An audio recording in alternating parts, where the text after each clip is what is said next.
And final மிக்ஸ்ன்னு சொல்லுவோம். ஒரு படத்துல டயலாக் இருக்கும், மியூசிக் இருக்கும், அதே நேரம் சவுண்ட் எஃபெக்ட்ஸ் இருக்கும், ஆம்பியன்ஸ் நாய்ஸ் இருக்கும்.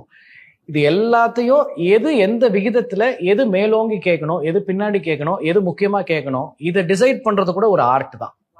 அது வந்து கண்ணன் கண்பத்துன்னு ஒருத்தர், பிகாஸ் இப்போ 5.1 சொல்றோம்ல, இப்போ நம்ம படம் அட்மாஸ். ஸோ இதுல பேக்ரவுண்ட் க்ரௌட் வாய்ஸஸ் இருக்கும், ஒருத்தர் நடந்து போறாங்கன்னா அந்த ஃபுட் டேப்பிங் நாய்ஸஸ் இருக்கும். ஸோ அது ப்ரிடாமினன்ட் வாய்ஸஸ், அப்புறம் சப் ட்ராக்ஸ், நிறைய லேயர்ஸ் இருக்கும். ஸோ இது எல்லாத்தையும் டிசைட் பண்ணி அந்த கால் எடுத்து, அதுவும் அது ரிலீஸ் நேரம் தான் இந்த வேலையெல்லாம் நடக்கும். ஸோ அது பெரிய ப்ரெஷர்.